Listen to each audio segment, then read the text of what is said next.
What's going on, everybody? It's your resident nerd, Lance, and I'm hanging out with Gabe and the Jedi Troll.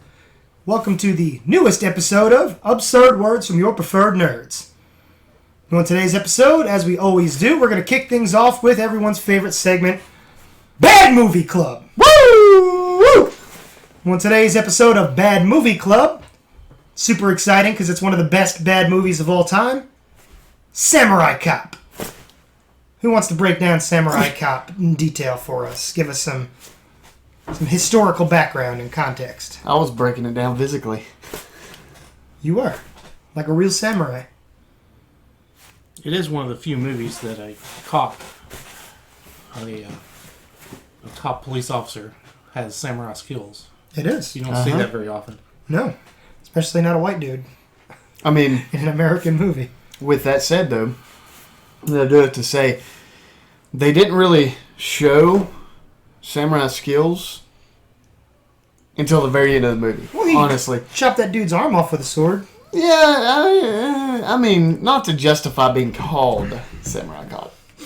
So you don't think there was enough Not until samurai? the end, right? Too much it cop, was more not enough samurai. It was more like, full-on brawling. It was Yamashita, Robert Zadar's character, and it says he was trained, in Asia. He speaks fluent Japanese. I know, and he didn't. He never speaks Japanese. Not once in the whole movie. So. But, yeah. That's because the Japanese character spoke American, so there was no point, really. They did. Just for some historical context, Samurai Cop is from 1991. Yeah, that was a great directed year. by Amir Shirvan.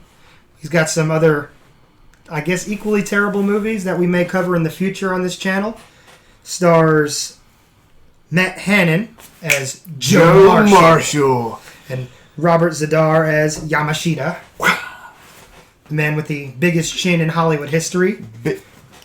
Makes Bruce Campbell and Jay Leno look like a little bitch. Oh, PG-13. Oh, yeah, that's Jay a Leno? foregone conclusion that we'll get to an R by the end of each episode. Because somebody will bring up Zac Efron, and then it's all... Well, no. You just did. No, something, yeah. You walked yourself into that one, but something later on. Something will prompt it. Oh, I know. I already know. Oh, you have a comment? No, but I already know a comment that will prompt it. So what did you gentlemen think of this movie? Well, okay, so there's a lot. There's a lot, guys. Dave has a lot to say. There's a lot. So, first off, right off the bat, I noticed the acting was horrible. It is. The acting is god-awful. And y'all can feel free to, because I have a lot of notes, so free to jump in. I think Robert Zadar, he was very well-known cult actor, B-movie actor. Known for the Maniac Cop films. He's in like 129 movies and TV shows. Best actor in the movie, though. Still not good, but best actor of the movie. R.I.P. There was I'm gonna skip the top ones. There was that scene where, when he was firing at them after Joe and Frank left the diner. You guys remember that? When they first went to go confront him, by the way, the speech you were talking about. But he beat the guys like it was nothing, when they were fighting him. And then, what's his name? What is his name? Which one? Beard. The Robert Zadar's character? Yamashita? I think so. Yes. Yamashita. He walks out, and they're hiding behind the cars. He just starts blasting, firing his weapon at nothing. They don't even pop up for the longest time, and he just keeps wasting ammo. And then he pulls the clip out, and it's upside down, like it was an error, and then he has to flip it around, and then and you figured they would cut that tiny little part out or have him redo it where he pulls out so he can just, but that was kind of goofy. What I had read was, later on in retrospect, Matt Hannon, the main actor, said that the director, they'd get really frustrated on set, the actors, because they'd flub something up and the director would refuse to cut and do another take. Ah, okay. So they sometimes would intentionally mess things up so that he'd have to reset and they could get a better take. But he wouldn't. He just used those bad takes in the movie. And they said it was really disheartening. And it shows. It's called the Ed Wood School of Filmmaking. Oh. And that one guy with the baseball bat, he was like, come over here, or something like that. He goes, I mean, just little things all throughout. There was the Defender game in Yamashita's house, or remember just that big old Defender game that was up against the wall? That was kind of funny. That was Akamura's house. Yakamura's house. Yakamura's house. Nakamura is the bald guy, right? Yes. Yes. Beard? Yeah. Yes. Yeah. Midway had some product placement there, but He had the that Defender mustache console where he game in the house. shaved just the front and left the sides. The opposite of Hitler. It was sexy, I thought. One thing I wanted to point out before we got too far and late into the movie was the music over the opening credits for the movie sounded like the worst 80s arcade game ever. The music was... The soundtrack, the score was amazing. If you're a fan of Harold Faltermeyer from Beverly Hills Cop, you will definitely love this film. Well, I will say the music that played over the end credits, I legit liked. I thought that was pretty good, but the music that plays over the opening credits legitimately sounds like a bad arcade game from the 80s. It's terrible. It did. Remember when they're in Yakamura's house and he's making out with his girl or whatever, and then they come through and they start chasing him. He grabs the clothes. Well, it's a relatively small house. You can tell by the layout. And they're chasing him through this small house, and he grabs the clothes. It has a Defender console game in it. It's not that It's pretty small. And then all of a sudden, he comes out the door and he's fully clothed. And I'm wondering, one, how did he have time to hide when they were literally chasing him and they weren't far behind him? And then two, how did he have time to fully get dressed?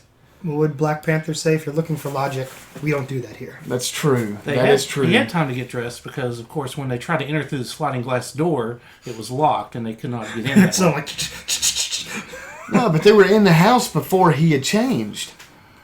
He changed when they were in the house chasing him. So I was like, I don't know. One thing I love is I think we pointed out when we were discussing it last night was Matt Hannon, who plays Joe, apparently thought that filming had ended before it did and went and cut his hair really short. So reshoots. Well, it wasn't just reshoots; it was principal photography. Half of the movie, I think. Well, it's mostly pickup stuff. You can tell, like, it's close-ups during fight scenes and stuff. So he's fighting normally with his real hair, and then they do a close-up of his face, and he's got this terrible women's wig on that looks hilarious.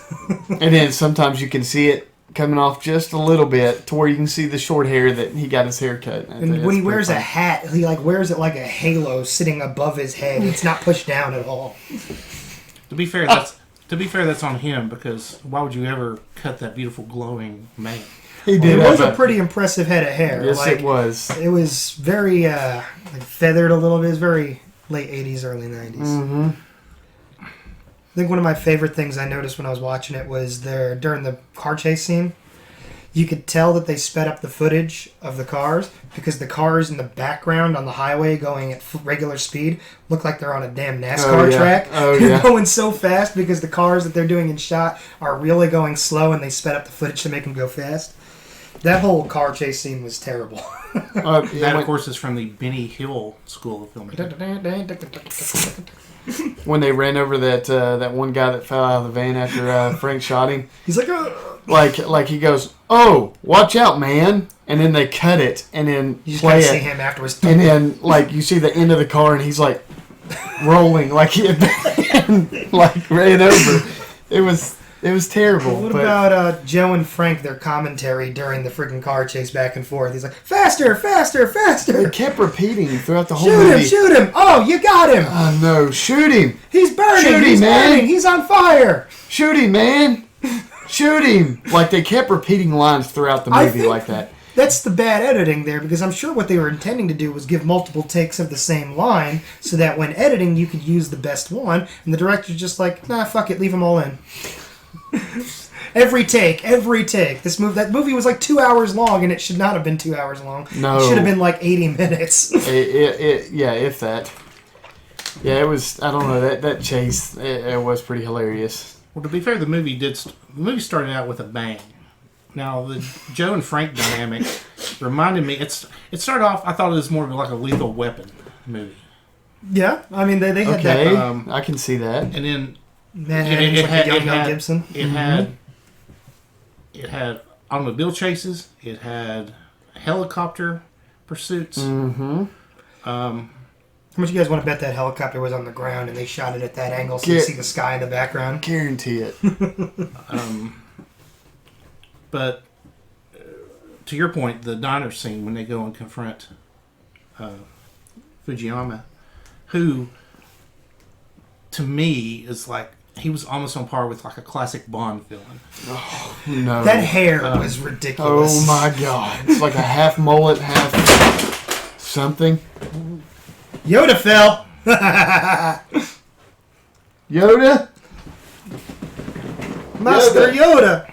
Yoda, what happened? Are you okay?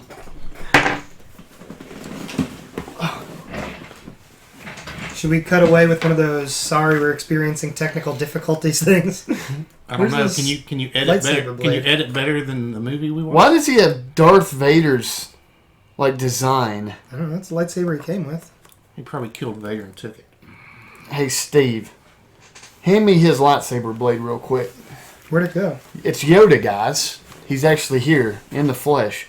You know, Yoda personally trained Steve. Like, legitly trained Steve. I spent a summer on Dagobah when I was a kid. Yeah, he's Just gonna put him right in front of Gabe. We don't need to see Gabe during this podcast. We'll just look at Yoda. Here. Yeah, well, that works. Yoda can hang out with us, right? Y'all don't mind. I'm sure you don't. You guys mind if we have a 900-year-old Jedi Master on the table for a little bit? There Hey, he I'm is. already here. We do have that Yoda, the poker Yoda. All right. I've been accused of being 900. Let's fix your robe, Yoda. There we go. Yoda can chill with us during the bad movie. Back to Samurai Cop. Talking about the speech that Joe gives to... The movie seemed to me to be like a Lethal Weapon sort of take. Then we get to the diner scene. And it was then that the movie sort of, for me, turned into like a Michael Mann movie. All I could think of was like the diner scene in Heat. Because it was...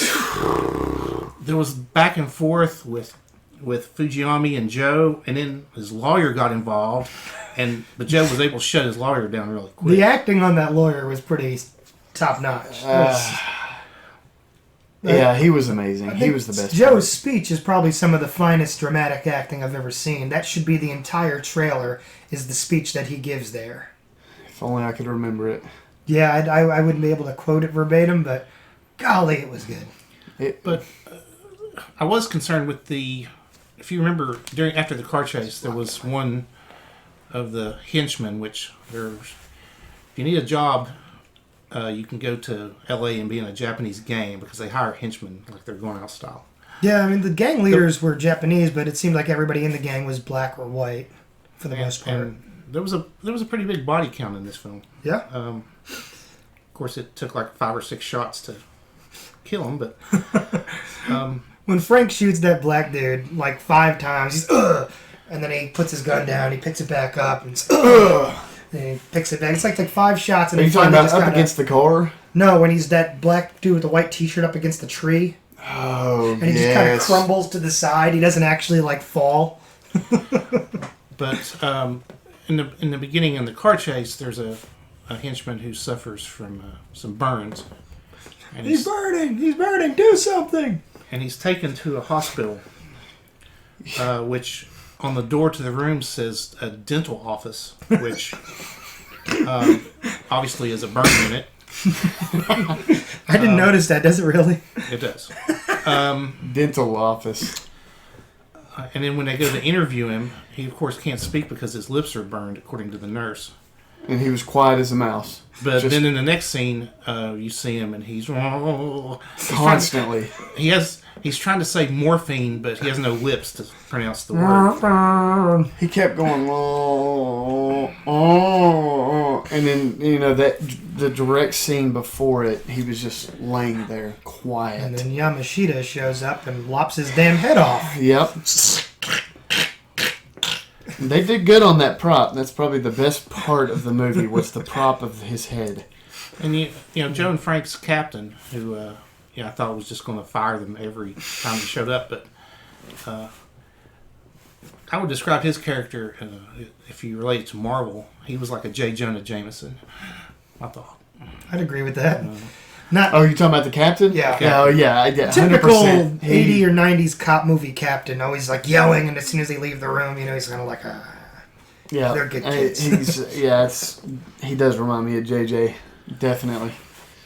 But when you talked about them going to Akamura's house and running outside past the Defender game, it did lead to I think the first big fight, the one-on-one it was, fight. Yes, agreed. That they ran like 3 miles because Frank could never catch up. I know. Even when they stopped, he was still running. Yeah, but it was almost like it was like Rocky style choreography. I mean, it was just like a samurai ballet. It was, and he didn't act like a samurai. It was boxing.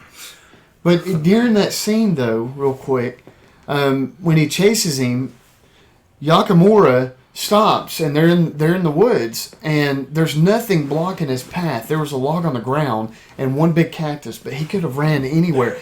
And then he just looks around like this and stops like he's trapped by absolutely nothing. And he's trapped, and he has everywhere to go, but yet he's trapped. Maybe he hit that metaphorical wall that athletes hit when they're winded from running too much. He didn't seem winded. He fought pretty darn hard. That samurai, the Japanese I guess. Restraint. He was able to not visibly show he was tired, but he just couldn't go any further. And then they start fighting, and the forest is gone. They're in a desert. Did you notice that? I mean, there was a lot of inconsistencies in the set changes, like from one angle to another. Even. They start fighting, and there's the woods behind them, and then all of a sudden they're in this desert, and it's like, well, that was funny. Well, then of course the movie added a love interest, Jennifer, who was playing hard to get with Joe. So he goes and picks her up at church because that's where you pick up women. Remember, he was preaching too. And it was his birthday, her birthday. And he takes her back to ask her some questions at his beach home. That's what cops do. Yeah. Which, if you saw it, it had a beautiful stairway down to the beach. Yes, it did. And of course, Jennifer had a bathing suit on under her Sunday church clothes. Well, see, at first she didn't. But later, when the gangs go to Joe's house to kill him, and they have to leave, when they run out the front of the house, it's a house in a subdivision. It's not a beach home. Yeah, at all. Becky did love when I think it was the second softcore porn scene of the movie when it's the two of them in the bikinis and they're in bed. She loved how Becky was laying in bed while I was watching it last night. She fell asleep, and then she woke up during this part. And he goes and pulls her top off, whatever, and it just magically comes untied, no effort. So I did want to ask, Gabe, were you a fan of the banana hammock that Joe wears? No. So Becky's like, oh man, that guy is in really good shape, but he has got the goofiest face. Yeah. You know who he reminded me of? What's his name that played in Evil Dead? Bruce Campbell? Yes, Bruce Campbell. He reminded in the face. He reminded me of him. Bruce Campbell, if you're watching, we apologize. The views expressed here are not consistent with all of thoughts and prayers, Bruce. But no, he did. In some scenes, he reminded me of Bruce. But when she's at church, you can pretty much see through her church outfit. Like you can in every church dress. When he takes her back to his house, she has a bathing suit, or maybe he had one where he's with a lot of women, and then they go to the beach, and then the very next scene they're at a pool in the subdivision, swimming, and she's all gracefully getting on the diving board, and then just does this weird cannonball, and it's and he's like, oh, that was very professional. It's so inconsistent. Then they go in to have cake, but of course they dry and fix their hair before they sit down to eat cake. Oh yeah, because you can't have cake. You can't have a birthday without cake. You can't. And of course he made that chicken dish for her because he said he's hopped his neighbor's fence and killed one on beach property and took someone's farm animals. Right. On their beach house. Everybody knows if you live on the beach, you've got to have chickens. Yeah, exactly. It's a fact of life. Yeah, that's true. It was actually Starkist because it's, chicken of the sea. Okay. Touche. Okay. I think that was actually a good one. That was good. That was clever. They all are. And he was only called Samurai up until 54 minutes into the movie. Then he was finally called Samurai Cop. And the Super Samurai Cop Was at the end of the movie. Yep. I wouldn't mind seeing like an origin film showing him back in San Diego where he came from to learn how he developed his samurai. So if we did an origin film, because they did do a sequel. 25 years later, they filmed a sequel with the original cast, surviving cast. Except Jennifer. Yes, That's a except twist for in the movie. except for Jennifer And Yamashita, because he had passed away. But Jennifer, that's her only film credit. So she didn't do anything else. Well, the movie destroyed the careers of everyone involved because the director never did anything after. He'd done films before, but never anything after. Matt Hannon, who played Joe, did one film before, was in an episode of JAG after, and then never did anything again until the sequel 25 years later. But it's hard when you're typecast. Like, you get where people only see you in that iconic role, and you can't get any I'm surprised kind of he agreed to it. The sequel? Yeah. Well, because it became such a cult classic that they were doing conventions and stuff, and it's the kind of movie that they screen at these things. And he probably makes good money doing autographs and photo ops off of this movie because it's got such a cult following. And he had 25 years to grow his hair back out. He did, because I think in the sequel he has real hair. But the character Jennifer is in the second one.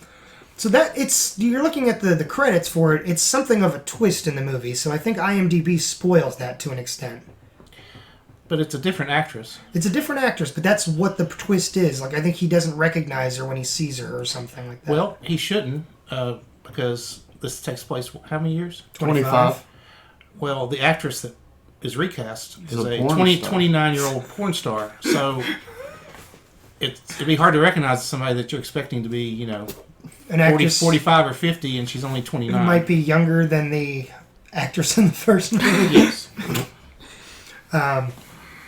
What were we saying before? I had something I was circling back to. The spoiler in the About second the one? sequel, maybe? I don't know. It's lost to the world now. Well, so another part in the film or movie. We'll call it a film. It's high art. Epic. Yeah, epic. Okay, so on this epic adventure, so Fujiyama, right? Yeah, Fujiyama. He tells his dude to hire guys from New York, these hitmen, and he says, "Don't kill him. Just break the comp's legs." He says, "I don't want him dead yet." And that's exactly what the boss says. So these guys go to where he's getting the photos done, I guess, and who knows where the cameraman was during this whole time or who was taking pictures, but he was getting some photos developed, the main character, and they these hitmen from New York come in and specifically told not to kill him. So they all walk in there. We have business with him, blah blah blah, and they walk past him. Then the cool guy who does this quick smirk, and it was weird. He sits on the desk and smiles at the receptionist for this photo place. I don't know what's going on. He reminded me of a lot of Arnold Schwarzenegger in the police station. Yeah, he looks like a young Arnold. Yeah. No.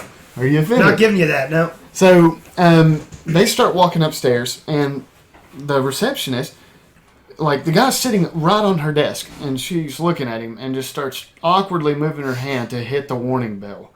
And then she hits it. Okay, so,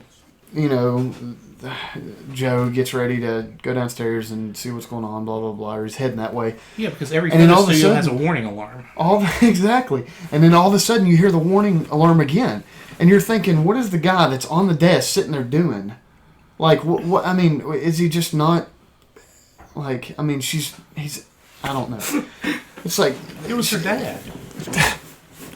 And then, so they go in after the warning alarm is hit twice, and I'm confused by that because the guy doesn't do anything about it. They go in guns blazing after they were told just to break his legs. Like, the guy comes up with a shotgun. Well, no one ever argued that they were competent henchmen. Come on. Okay, touche. I'll give you that. Even if they're brought in from out of state, that doesn't mean they're good at that. I will give you that. Okay, They're touche. Yankees. I mean, what do you expect?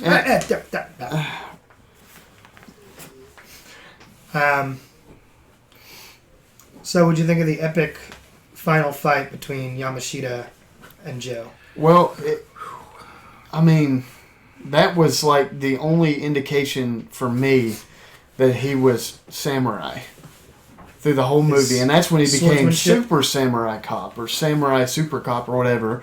But yeah, Super Samurai Cop. we finally, because throughout the movie he's just brawling all the guys except that one sword scene where he does cut the guy's dude's arm off. It looks like the scene where Obi-Wan chops the guy's arm off in the cantina bar. But I mean, the fight was. I mean, compared to the rest of the fight scenes in the and movie, you could tell they sped some of it up because he goes wah woo wah wah like wah woo wah wah. the noise. Did you ever do dub voiceovers for movies? Wah woo wah wah. That sounded like Baby Wawa off The Office. Baby Wawa. Yeah, but Samurai Super Cop. Yeah, that's what they called him. And remember when they're trying to find Joe at his house, and they go to torture the lady cop, Peggy, is that her name? Peggy? She was They go to torture her as they're holding her down. She was promiscuous. So the one that the grease, the oil? Yes. So when she's in the house by herself at first, she's sitting there and the stove is on and she has the skillet, and then she walks over and opens the freezer and starts putting the hot skillet in the freezer, and then it cuts scene and it goes back to her and she's back at the oven with that same skillet, and then when they grab it, it's boiling, and then when they're dumping it on her to torture her, there's no steam, it's not hot at all, and it's clear liquid. Well, maybe the oven fan was on. So in fairness, this movie was not the big budget right, of 1991. But we just catch little things. Like the dental thing I didn't catch. Terminator 2 came out in 1991. So comparing the two movies, one had a little more attention to detail than the other. Which one? Okay, so... If you don't know, Lance is a huge fan of Terminator, so that's why. Terminator 2 is my all-time favorite movie. Boom. So that's why I see, Steve gave him a hard time. Not Steve, the Jedi Troll. Steve's not here right now. Can we watch that on the Bad Movie Club one day then?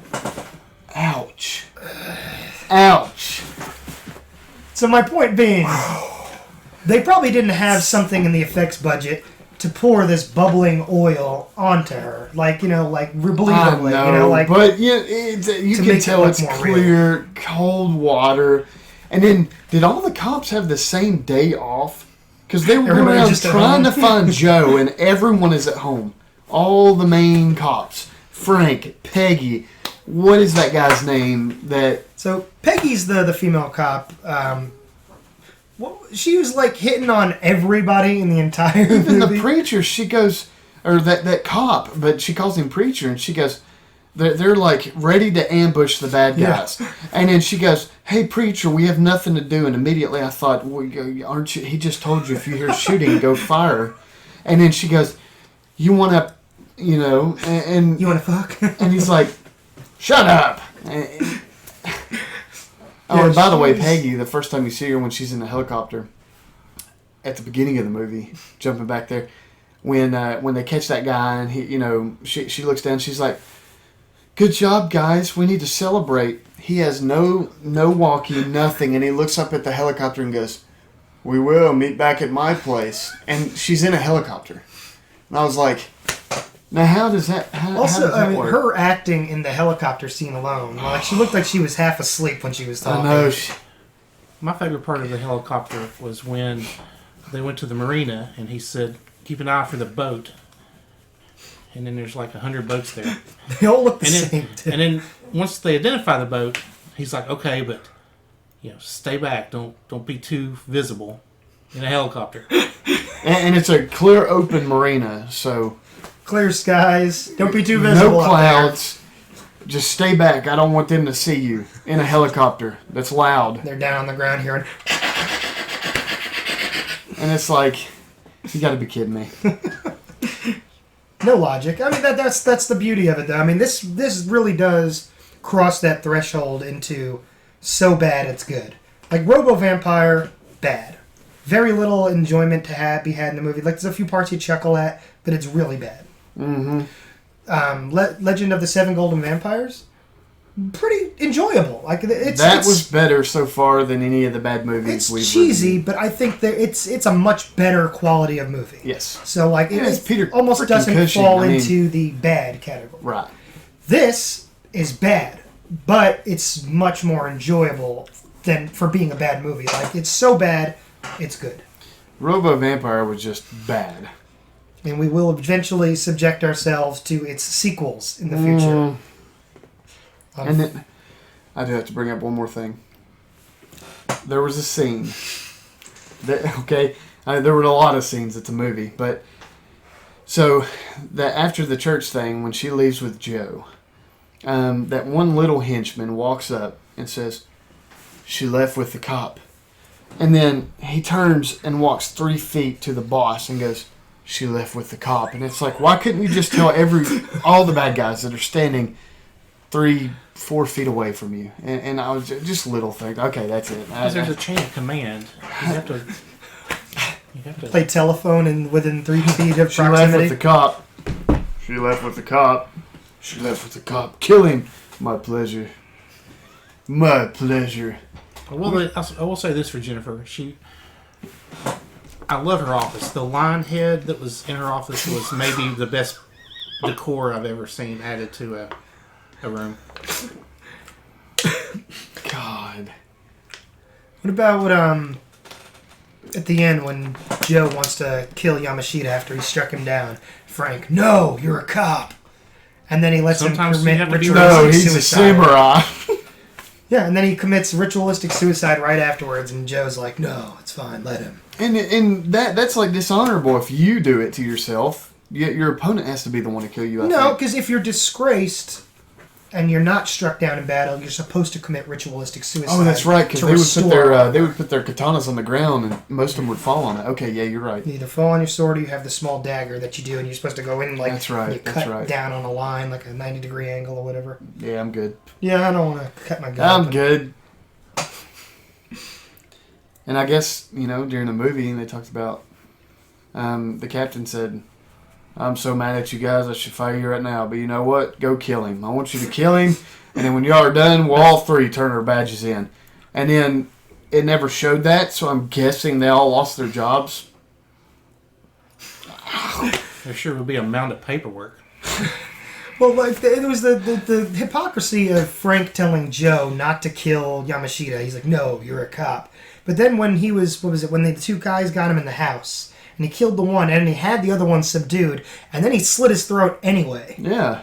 Like, he already had him subdued. He could have taken him down, but he cuts his throat and kills him. Like, but you're telling he's like, Joe... "You like to cut people?" Yeah. So, like, you're telling Joe not to kill Yamashita, who's clearly a bad dude. Let it be. That scene was funny, though. What did he say to Frank? He said something about his gift or something like that. Yeah, he had a knife pointed at his Crotch. nether regions and said, "You make one move and I'll cut off your gift." What about that one chick? What was it? Was it at the hospital talking about? Were you circumcised? I think the doctor cut off a bit too much. Terrible. He's like, "No, I had a good doctor." Oh, even good doctors make mistakes. That's why they buy insurance. I had a good doctor, and I was like, that whole scene was That exchange awful. was some of the worst. It was, and then Frank's faces, he was like, They kept cutting to Frank for a reaction. And he had like, it was so bad. And they kept making reference like, "Oh, a chief's gonna burn my ass, but your ass is already black." And he said, Or the time. "No, it's yeah. Go ahead." Or the time when Peggy, when he said like he's gonna cut my junk off. And Peggy said, well, you better use it before you lose it. She said, show up to my place. You better use it before you lose it. It's like, and then right after that, she goes to Preacher. That's when she says to Preacher, hey, we have nothing to do. You want to... I mean... On a house raid. We're just standing here. They have nothing to do. We'll just let them go. Those two go in. And if there's fighting, don't worry about it. We'll just make love over here. Oh, man. You see what I mean? Like, bad, but how funny. Right, how right. enjoyable. It's funny. It is, yeah. Oh. But yeah, that exchange was, I think it was the worst in the movie, was him and that nurse. That was, yeah. That was the worst exchange in the entire film. As I'm watching it, I'm like, this is going on very long. The very acting long. is very bad. Frank's the writing acting, is very bad. just his facial expressions were terrible. And I had a good doctor. I'm like, oh my Lord. So, if y'all do end up watching this, or if you did watch this, y'all will understand that is the worst interaction between any of the characters in the entire film. Is between Joe and the nurse. It's terrible. Terrible. I recommend alcohol. Watch the movie with a little bit of alcohol, get drunk, get weeded up, whatever you want to do. It'd probably be significantly more enjoyable because we likely all watched it sober. And we still enjoyed it, but I think with a little bit of help, you'd enjoy it even more. You can make a drinking game out of it. Anytime you see Joe wearing a wig, take a drink. Anytime somebody gets shot way more than they need to, take a drink. You know, like, anytime there's a bad Every time you editing, hear Samurai, take a drink. You Of can Dr. legitimately make of Dr. Pepper or coffee. whatever you want to drink. Whatever you want to drink, We free won't country. ask what's in that cup. That's true. We will not. You do, yeah, I'm not, I hate that saying. You do you. I'm What? living my best life. I can't get out of my head. What did she say? She said, do you like what you see? Yeah. Do you want to touch what you see? Yeah. Do you want to, me? And he's like, bingo. And I'm like, oh my God. And he goes, it's big. She goes, I forgot. It's so stupid. She's like, oh, It's there's dumb. nothing there. It's dumb. It's dumb. There was plenty there. Oh, it was definitely bad. So, anybody have any final thoughts on the movie before we get to a rating? Oh, I'm good. I think I'm good. Steve? I mean, the dialogue wasn't that great. I mean, it had its Tarantino moments, but... How dare you, sir? So, Gabe, Oh. with your patented so good rating system, Haha! where does this movie land for you? I have to give it a 2 because it's not a 1 like Robo Vampire. I've got to give it a 2 out of 5. So good. So good. So good. So, Robo Vampire was a 2. Was 1. It 1. Legend of the Seven Golden Vampires was a 2. 2? I thought it was 2. So this is on the same level as that? I can't remember. I thought it was you give it a 3. It's or something. hard when there's 5 so goods. You might have to up So it well, to a 10 so no, good system. 5 may work because 5 being flawless or almost flawless. 4 being Yeah, 5's extremely like your good. Tarantino, Scorsese flicks. 3 and is whatnot. decent. 2 is okay. 1 is terrible. So yeah. So Legend. You can do I may halves be if you wanna- reiterating, or I may be taking my. I can't Backtracking. remember what I did, but the Legend of Seven Golden Vampires. I'll give it a 3, and then Samurai Cop 2. So if you need to break it up, you can do halves. You can do 1.5, 2.5, 3.5 to make it more diverse. That way you have, Half is so good, so that means it's just so. Yeah. And if you're scoring at home on the 10 system, just multiply it by 2. Yes. Bingo. Wait. Bingo. Steve, where does it fall for you? Well, I believe we're on the 10-point system. We are. I can give it a 7.5. The head of hair, Which one, the wig or the real action scenes, I couldn't tell. Yes, you can. Go back and watch it. I don't know how long Joe and Frank were partners, but they had like a real buddy cop system thing going. It was a week, wasn't it? It says Murtaugh and Riggs, yeah. It seemed like they knew each other for years. They worked together for years.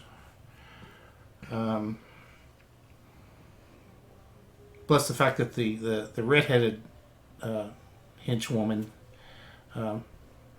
She was an ensign on like 46 Star Trek Next Generation episodes. Oh. Yeah, she had a softcore porn scene with Yamashita. It was very quick. She was in 2 Star Trek movies and 46 episodes of Next Generation. So as you can see, it didn't hurt her career. So she was the most accomplished of the cast, though. No kidding. Clearly. Yeah. Because she wasn't in it as much. I mean, aside from Robert Zadar. That's why they liked her. She decided not to be in it as much. Yeah, she did die. They all did. Joe and Frank did. Well, I'm just saying. Frank almost did. They tricked you. Yeah. But he's not that smart. He's not as smart as Frank. Bulletproof vest. God. So, what was my previous ratings? I think I gave Robo Vampire a 2 out of 10. I gave Legend of the Seven Golden Vampires a 5, right? Mm-hmm. So I'm going to give this a 4. Okay. Right below Legend of the Seven Golden Vampires on that scale. But, still, you know, I mean, it's hard. It's the most enjoyable movie I think we've watched on this show. But not the best. Legend of the Seven Golden Vampires, the best movie we've watched for this segment. But I think this is the most enjoyable. Because it's stupid, there's no logic, there's no sense, everything is terrible about it. But it's ratcheted up so much that it's enjoyable. So I hesitate not to rank it higher, but I think fair 4 out of 10. Agreed. Nice. Super. I believe what? The IMDb rating is 4.6, 4.7? 7. 4.7, I think. And the sequel is a 5. So Dang. the sequel's better. I think the sequel probably has a smaller review pool, though. The sequel also has Tommy Wiseau, the writer, director, and star of the movie The Room, which is also considered to be one of the great bad movies of all time. We'll have to check it out. I've seen it multiple times. It's terrible. You've seen clips from it, oh, hi, Mark, or Lisa, you're tearing me apart. Oh, I know what you're talking Yeah. about. Oh, boy. It's become a meme. It's crossed that pop culture threshold. So if you guys want to play along with us next time, our movie for Bad Movie Club next episode will be Reptilian, a.k.a. Young Gary 2001. So if you look for it to watch, search Young Gary, Yonggary on YouTube. You'll find it. Whole movie's up on there. I've got the DVD right here. If you guys want to go on Amazon and buy it, you got a week. Get some free 2-day shipping. I got confused over what movie we were watching next week. Did you? Well, it has several names. It does. It's Reptilian in the U.S., Yonggary in Korea. Right. And then they have it in parentheses, too. But I watched Young Gary, and it looked like it was made in the 60s. Because it's a loose adaptation of a 60s movie called Yonggary Creature of the Deep, I believe is the title. And then I got confused because I thought it was like a prequel to Glenn Ross. It's Young Gary, Young Ross. But that's not the case. It is not. No. Sorry, Steve. So what have we got going on this week in terms of nerdy news, gentlemen? Ooh. Can we just say rest in peace to Kirk Douglas? Yes. Rest in peace, Kirk Douglas. 103. Iconic, legendary actor, father of Michael Douglas. Very, very, very tragic. Definitely. I got a movie with Kirk Douglas in it. Uh-oh. Break it out. The Villain. Starring Anne Margaret and Arnold Schwarzenegger. Yeah, but that's a good movie. I enjoy that movie. So. I'm not saying for Bad Movie Club. I'm just acknowledging that I own a movie on DVD with Kirk Douglas. Nice. I'm not a poser. But not for that reason. No, it's part of my Arnold Schwarzenegger collection. Which you have an abundance of. When will... no such thing as too much, bro. When do you think Arnold will start revisiting that remake in his late film career? Unless he does, like he's talked about, and has been trying to get off the ground, if he does another Conan movie, King Conan is supposed to be the title. Unless he does that, I think he's done revisiting these previous franchises just because of how poorly Dark Fate did. Despite how much I enjoyed it. It wasn't bad. No. It was a decent film. I rewatched it last I thought night. we were getting a triplets. It's never going to happen. I mean, what was the last movie that Ivan Reitman directed? Oh. Danny DeVito's always off doing something with Tim Burton, or It's Always Sunny in Philadelphia. Eddie Murphy's on a career upswing right now. I don't think he's going to want to tempt fate and go back and do triplets at this point. Yeah, because to him it'd probably be going backwards a little bit. Yeah, because it doesn't seem like he did the Dolomite movie, which was really, really good. It's on Netflix. I recommend you guys check it out. Dolomite is My Name is the title. And then he's got the Coming to America sequel filmed coming out. He hosted SNL. He was on an episode of Comedians in Cars Getting Coffee. Talking about Beverly Hills Cop 4 finally coming to fruition. So I think all of those things trending in that direction. I think doing a sequel to Twins would be a step down for him. What about a sequel to Pluto Nash? I own Pluto Nash. Let me just break out my Eddie Murphy stuff while we're on the air here. Might as well. And by the way, if you're watching this man did spend money on these movies. Well, it was stuff from Blockbuster, pre-owned movie section. I've got The Adventures of Pluto Nash right there. Woo-woo! These are the not as good Eddie Murphy movies, like Showtime. You have Doolittle in there? No, I don't own the Dr. Dolittle movies. Oh, well. I Spy. Alright. Here comes Vampire in Brooklyn. Norbit. Do you have Vampire in Brooklyn? I don't. Ah! But here's a good Eddie Murphy movie. Probably the best thing he'd done for a long time. Bowfinger. That's a good movie. It is. It's Steve Martin. You like that movie, too. You know you do. And then I've got my good Eddie Murphy movies over here. I've got the Beverly Hills Cop movies. I've got both 48 Hours movies. Very nice. So, good Very stuff. nice. Coming to America, Trading Places. Keep in mind, you claim that those are pre-owned Blockbuster movies. Those ones are, yeah. Like the Reptilian there. No, Reptilian, it's pre-owned, but it's from Amazon. I did order it from Amazon. I was about to say, Yes. most of these probably haven't been watched, so they're like as good as new. No, I've watched just about everything in my collection that doesn't have plastic on it. Name one movie you haven't watched. Well, I can name a lot of movies I haven't Wait, watched. that he owns? Yeah, that you own. Sorry. I'm just curious. Let's see. This is going to be good TV here. Yeah, can we play the I Jeopardy got The thing? Infiltrator here, starring Bryan Cranston. I bought it at Dollar Tree for $1. It's still in... Still in plastic. So it's on my to-do list. I just haven't watched a lot of stuff on Blu-ray and DVD lately. Right. I've been streaming everything, so... Gotcha. It's hard to binge watch one movie. I've got a few others like that. I do binge watch a lot of TV. That's Steve digs at me for And it. anime. And anime, but that's Yeah. it's Some people have substance abuse, drinking problem. This man has a binging problem. yeah. I don't binge drink. I binge watch Binge watch. That's healthier than binge drinking. potentially until your eyeballs fall out. Right, but I mean, Until still. you play the Samurai Cop drinking game. Yeah. So, what were you going to say before we talked about Kirk Douglas? Because you had a topic. Gotta bring it up. Love and Thunder. Again. Sorry. But with actual news this week. Yes. Christian Bale. Just like every week. Christian Bale. Hey, we talked about Christian Bale last week. We did, but we actually got news He about Christian is Bale. a villain. So, I was sitting there last night as I was watching Samurai Cop. And I was trying to think who... How could your mind go anywhere else while you were watching that awesome film? I don't know. It did. It's Thor. And it's love. And it's thunder. Thor! Yeah. So, I was thinking... I wrote down who I think he could play. And that would be Ulick, Gore, Absorbing Man, Mephisto, Ares, which that would be Ballin, Desak, or Man Beast. And my personal thing is I think it's going to be the God Butcher, Gore. Because he's the one that kind of helped Thor not be worthy of Mjolnir in the comics. And I really think that... Because there's tons of villains in Marvel. With Thor, with all the characters.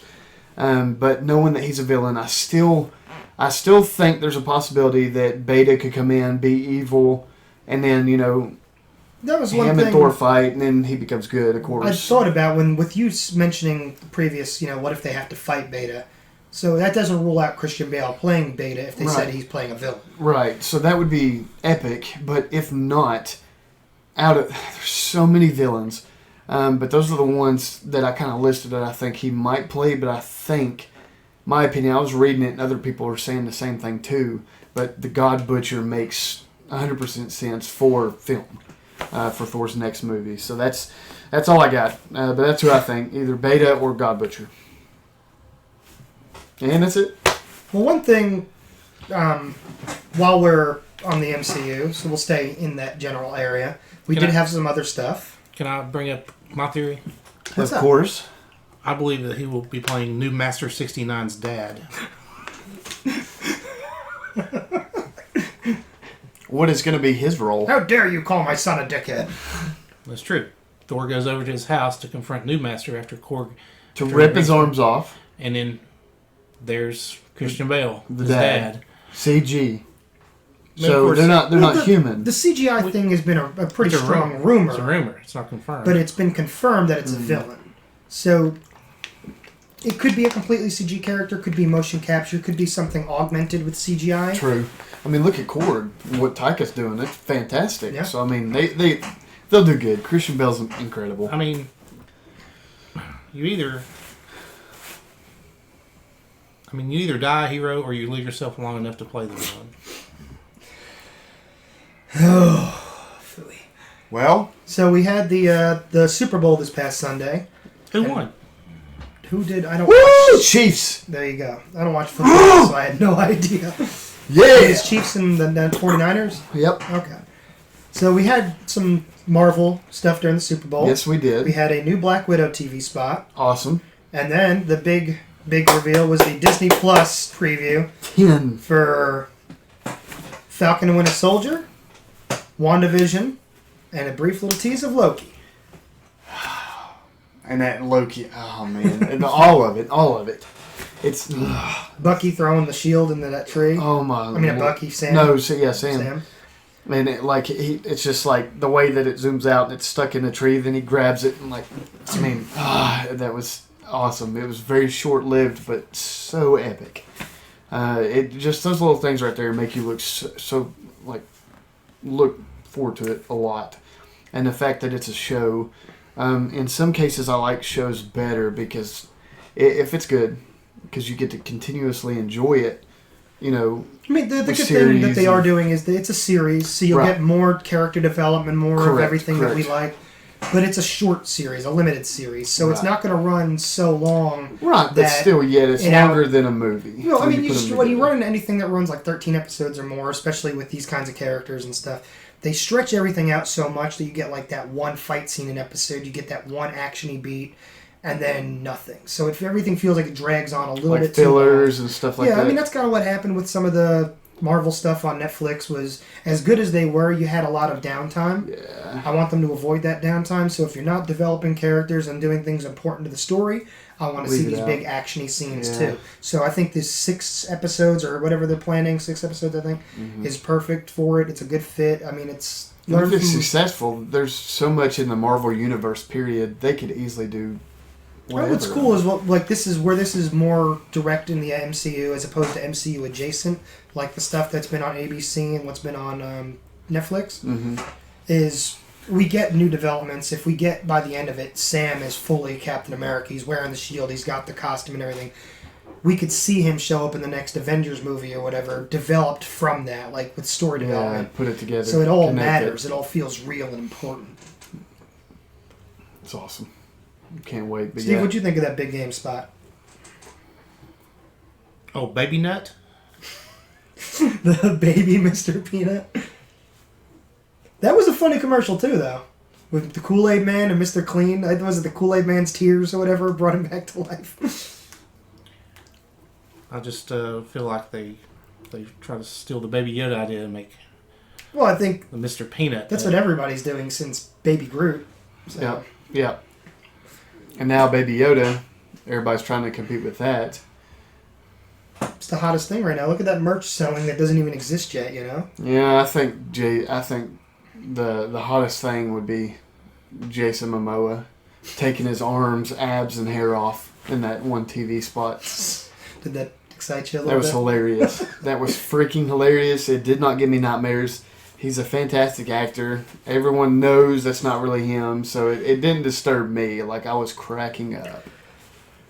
So, we had some more Marvel news just yesterday. Did you follow up on any of that? I know you were busy with things yesterday. Doctor Strange. Yes. But it's good news and bad news. Yes. Or sad news, really. Well, I was reading a few things about it saying that it doesn't necessarily disqualify her from not being in future movies. It's kind of like Natalie Portman with Thor. Right. The story probably just doesn't have a place for her. Especially where we're talking about a multiverse where a lot of it probably won't take place on Earth. It'll take place off Earth. Because her and So Benedict... the You story might is want that to say what the story is. Rachel McAdams will not be returning for Doctor Strange 2. We'll get to the other bigger news in a second. But the idea that, it doesn't disqualify her from coming back. It just means she's not in this story. Because their chemistry was phenomenal. Like, she's a hell of an actress. Oh, yes. And I think her chemistry with Benedict is better than that of, Portman's and Hemsworth. Just, not saying, look, Natalie Portman, she does fantastic. It's just, some actresses getting these roles and the chemistry's not really there with other, but yeah, it is sad that she's not in the film, but I don't think it's going to hurt it in the sense, the bigger news and then multiverse. Yeah, that bigger news is... So... Would you have something to say there, Steve? Well, we had a director bow out, and now Rachel McAdams isn't in it, which makes me wonder if they have to go back and change the story if she was originally in it. Well, that's my thinking, is that she just wasn't written in it to begin with. Well, because Scott Derrickson's still got a writing credit on it and a producer credit. Right. I'd like to see the handwritten, the early draft of the script that was in the notebook to see if she was in it. You that concerned? You talking about The Notebook, the movie? She wasn't in that movie. You don't have that movie. Someone got it. I think I have that movie. Notebook? Well, yeah, Becky has it, but it's probably there with dramas and stuff or whatnot. Hitchhiker's Guide. Anyway, not worth me looking through my DVD rack for another 10 minutes. But the big news for Doctor Strange 2, Sam Raimi! Sam Raimi is in talks to direct Doctor Strange 2. Which would be... the work he's done on movies like Evil Dead 2, Army of Darkness, Spider-Man, especially those first two Spider-Man movies. And they need somebody like amazing. They were spectacular. What else is... Spider-Man. They were superior? What other Spider-Man titles have they had? Superior Spider-Man, Spectacular Spider-Man, Ultimate Spider-Man. Ultimate. Amazing Spider-Man. But I 100% on board with that, especially for a multiverse movie. Well, especially where they're talking about the horror elements that are going to be present, because Sam's background in horror blending with humor and action. I don't think you can really have much of a better choice. That's a good brew. That is a good brew of coffee right there. I can't wait to see Benedict Cumberbatch dance. You're going to have a dance-off in the middle of the movie? Him and Baron Mordo? Why not? Why not? Because who knew Tobey Maguire could dance until... Is that how he's coming to bargain this time? That's what he was getting at. Is Doctor Strange going to have an emo haircut? God, I hated that scene. I'm so sorry. I'm actually not sorry. The more movie would be like, Rent? Spider-Man 3 was the weakest one in my opinion. Oh, that's not an opinion. That's a fact. Sandman, phenomenal. Venom, every other aspect of the movie was a mess except for Sandman. He was perfect, man. Great actor, great look. Do you think we get Danny Elfman scoring it then? Because Danny Elfman scored all three Spider-Man movies for Sam Raimi. I think he scored would. Other things for him as well. I do believe. Because he scored Darkman as well, which is another awesome superhero movie. That's my hope. By Sam Raimi. Is he not working on the Snyder Cut Justice League soundtrack? Probably not. We need to watch that Dark Avenger movie. Was Sandman your least favorite villain? Really? Who? Sandman? No, most favorite. He was the best Spider-Man part 3, of the only good part of that Spider-Man 3. movie. Yeah. His origin, like that quick, like how he became it, it's similar to his origin in the comics. And then great actor, great build. And then the special effects weren't that good. What? No, It seems dated. Why is that? Well, now. Well, you go back and watch it now. It looks grainy. It looks grainy. I was waiting for it. Sandman looks grainy now. In my opinion. If you go back and watch it. Duly noted. So, not your least favorite villain, but probably Anakin Skywalker's least favorite villain. I hate sand. It's coarse and it gets everywhere. Their chemistry was terrible. They had no chemistry. Well, that's the problem, is Natalie Portman was cast in episode 1, and then when they cast Hayden, they didn't screen test them together. Right. They just kind of threw them together. Supposedly they screen tested her and Leo together, but Leo didn't do the movie. Yeah. God, that would have been awesome. But who knows where Leo would be now if he'd done that early in his career. Yeah. He probably wouldn't be Leo that we know now. Yeah, I mean, Star I used Wars to not like Leo, but would now be better for it, but we wouldn't have all these great Scorsese movies that he's been in, these Tarantino movies that he's been in. Yeah. So, Spielberg, he's worked with like all these great directors. Clint Eastwood. Just another sad story of a troubled child star. Gilbert Grape. No, growing pains. Oh, Okay. I mean, touche. no, it just like Douchey. like a few weeks ago when we had the Mighty Duck kid. That Oh, that's sad. I love those movies. busted for meth. I mean, I read in some on TMZ or somewhere that Leo had joined some gang in New York. I love that movie.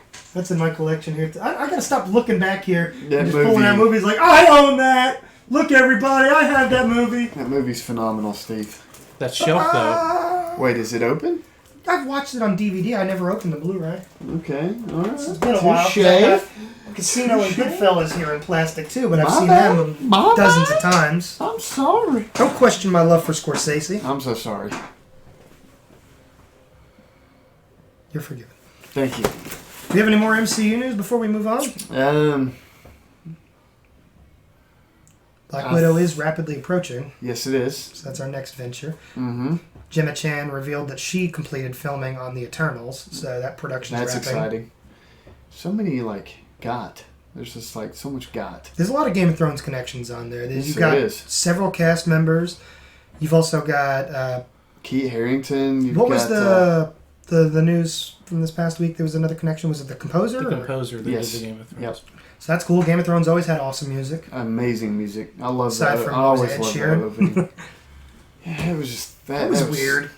That shouldn't have been thrown in there, but hey, it's all good except season 8. So yeah. But I think that's it. Yeah, Black Widow's coming up.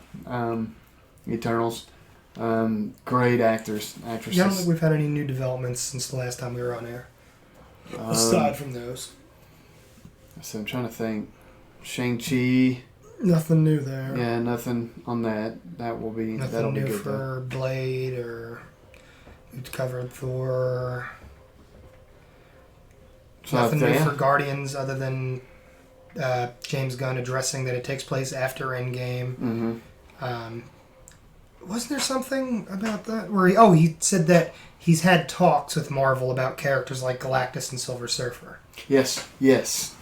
So that's I not did see confirming that. anything or even throwing it out there that he But he said they kinda might be. Just that, smiled when he said yeah. it. So it's not been ruled out. Right. So Which would be it's awesome. possibly going to be there. That'd be incredible. That's a good way to introduce those characters. I don't That was necessarily the only have good to thing see about Fantastic Four Silver Surfer was Silver Surfer. He Yeah, 'cause looked great. Galactus He was done did terribly. good. Yeah, so he was. Now they did show him as The a cloud, shadow, and that was is the stupid. the though. Silver Surfer. I mean, Doom's costume in that second movie is good. oh yeah, he is. He had the Yeah, green- well, Doctor Doom was good in both, actually. At least honestly. visually, yeah. I mean, Yeah. And Julian McMahon's not a bad actor. Yeah, Silver Surfer. He was. That was the only good part about it. He looked good. He acted good, and they showed quite a bit of power that he had. Other than that, they just need to quit doing Fantastic Four. No. Once Marvel, and we're not going to go into too much detail here because I know where the conversation will steer, but Marvel will do the Fantastic Four justice. Because they always do. Their track true. record at this point is so... It's got so few bad marks on it that you have to give them the benefit of the doubt. The bad marks being Incredible Hulk, Dark World. Thor, Dark World, definitely. But there's so few. That's true. And that's so far in the rear view at this point. That's Like, true. they've been on such a hot streak. I don't think they can match it, like following up Infinity War, Endgame, Far From Home with Black Widow might not hit that high, but I think they're still going to do a great job. Was that subliminal? What? You said hot streak, match it up. Do you like... Is Human Torch your favorite Fantastic He's Four not, character? no. Oh, okay. No, Grim Ben. We've got nice. a figure of over there would be. Nice. Okay. Touche. Oh, it's from the movie, too. Yeah. Oh, okay. But Michael Chiklis is good in those movies. Yeah. And they didn't have the CGI that we have now, so they couldn't believably pull it off. So they did a really good job with those practical effects. They did. The new one was terrible, so I'm sorry. It was, but that movie is like half done if you ever watch it. Like if you watch the whole thing, there's scenes where Ben Grimm looks phenomenal, and other scenes where he looks like a half-rendered PS2 graphic. It's terrible. So I think halfway through that movie, they pulled funding on it. And they just said, get this out in theaters. We don't want it. We're done. Whatever we make, we make. Steve, any MCU? It was sort of like the precursor to Cats. Yeah, except they never followed it up with a patch to fix special effects in it. They just gave up. Which they really, realistically, they couldn't have saved that movie. It was done. Cats, yeah. I think that's it for Marvel. Yeah, that's probably it. Anything? Did you watch any episodes of My Hero or anything? Well, we're up to, I think, 14 still.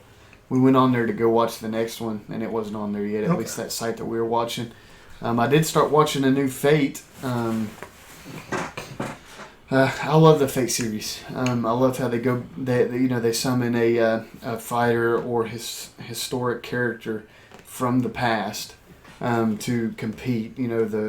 Fate Stay Night, and a lot of them are competing for the Holy Grail, and they're just done so well. But there's that new one. I forgot what it's called. I've only seen the first 2 episodes so far. But I'm excited about that. I had no idea. I looked up, the Fates in Order and all that, and it wasn't popping up. And then I looked up specifically this one that I started, and they said it was 2019 that they started this. It started. So I'm pretty excited about that. But it's still episode 14 on Hero. It's fine. That way when you watch next time, you probably have 2 to watch. Because the episode that followed up was better. Gotcha. Much better. Like I said, like the one before that, like a little slow. It's just kind of everybody coming back, unwinding after the big what happened. Not going to spoil it because it's still current. But the next episode after that starts to take characters that weren't involved in that previous arc and shows Bakugo, Todoroki. Yeah. Cool. So you get to see what they're going to be up to. Well, we were in GameStop, me and my father-in-law. Shout out, woo! But we were in GameStop, and there was a guy standing there, and he said, "Oh, you're a Hero fan?" And I was like, "Well, yeah, it's awesome." I told him how much I like Shigaraki and all that, and he's a great villain. I want to see him go far. He said that we were in for a treat with Shigaraki on this next episode, because I told him I wasn't caught up. I was at episode 14. So yeah, apparently it's something cool with Shigaraki. Can you confirm that? Not what it is. Which one is he? Go with hands. Did he do anything cool in... Well, I know the episode after the one we just saw is them kind of... Everybody's going back to normal and blah, blah, blah. And then the one after that... I don't remember anything big happening with him. I might... Maybe he lied to me. Maybe he just... Or maybe I'm just where that's like 2 weeks ago. I'm not remembering specifics. But I bet his ultimate attack is taking all those hands off and touching people with them. Maybe. Or like turning them around. That way, even if you punch him, you're going to start to see him. Like, oh man, that'd be cool. He's a great villain, though. Fantastic. But yeah, so that's... I just watched The Promised Neverland, which is on Hulu right now. That's one I was recommending to you and Marina. Promised Neverland. It's I was looking. I try to keep up on what the big series of the year are, and this was like one of the biggest series of 2019. Gotcha. But it's also been ranked as one of the best animes of the entire decade, the 2010s. Dang. So I don't want to give anything away, because if I talk too much about it, like there are twists and reveals that you're better off getting in the order. I wouldn't even recommend watching the trailer for the dub if you're going to watch it. Watch the trailer for the sub. Is that the one that has a movie in the middle? No. That's K. Okay, that's right. This is just so far just one season, I think, of 9. It might be 9 or 12 episodes, something like that. It's cool. Pretty short, but it's going to have a second season. Awesome. But it starts off with a bunch of kids in an orphanage, And that's really where I want to leave you, because then it starts taking some really dark and twisted turns. And it's really adult for a show where the cast is primarily like 11 and under. Like, deals with a lot of really heavy themes, a lot of really dark subject matter. I almost cried a couple times watching it by myself. I wound up getting so hooked on it. I powered through it in 2 sittings. I watched half of it one night. I was up till like 2 or 3 a.m. Watched the other half the next morning. Yeah, it's really good. Dang. Okay, we'll check it out. Like, it's not super actiony. There is action, but it's not actiony. It's just the writing and the drama is really good. I heard the dub is really good, so I know where you're a fan of dubs. You can watch it that way. It's only sub on Hulu right now, so you have to watch it somewhere else for the dub. Gotcha. But the dub has completed its run, so you should be able to watch the whole It thing. might be on, is it done by Funimation? I'd have to check. I don't know. It's If either it is, Funimation or it might Viz be or on something. there, because that's where I'm doing that free trial through Funimation right now. That's where I'm watching Fate. I'll look it up after this, and I'll let you know. But yeah, if you're going to watch it, don't watch the dub trailer. Watch the sub trailer, the original Japanese trailer. They don't reveal anything, but they just give you that sense of kind of like that foreboding atmosphere. And I they think give I'm you just a going to sense jump that, into it. yeah, do it, yeah. Because the dub trailer, I think, shows just a little too much. Like, won't ruin Gotcha. it for you, but they show a little too much. That's like Death Parade, though. Not actiony, but it's if you just want a really good short anime and get it out of the way, it is fantastic. We were craving for a season 2, and I don't think it'll happen. It ended, like I told you, but Death Parade is, it's fantastic. It's really dark, humorous. Like the premise is like there's a bartender. Man, it's been so long. I've read a little bit. Quinn of it. Deckham. Yeah. That's the bartender. Names. Quinn Deckham. And then he's the bartender for the midway point where people die, deciding where they go. And what he does is the 2 people that are dead, they meet, and then they play a game. And the games are like, just for instance, like it could be something like a dartboard on the wall. And then as they're playing, darts, the other person gets hurt somewhere. And then on that dartboard, it's like liver. It's like head. And it's just, but oh my gosh, Like it's so good though. Dartboard, but Like body parts or what's the like, word for? it's Voodoo doll. It kinda, and then bowling's one of them, and it's dark, but there's so many little intricate stories between the characters that come in there after they die, and like you hear their stories, and it's like stories within a story, and it's done so well, and it sounds kind of just dark and morbid, but fantastic. Me and Marita, like, we craved a season 2, and they ended it, and I don't think they'll do one. It did end well. We're just wanting to see, Deca more and, more people, but it really good short anime. Death Parade, go watch it. If you're a fan of anime, go watch it. Really good. I'll check it out. That probably ends Paradise. anime for us. Yep. But yeah, The Promised Neverland. Promise Neverland. That should and give you an Death Parade. idea as to the subject matter, because what's the idea of Neverland? Kids never grow up. Right. Okay, cool. Steve, Wrestling? we got any wrestling stuff we want to cover? Stuff in WWE?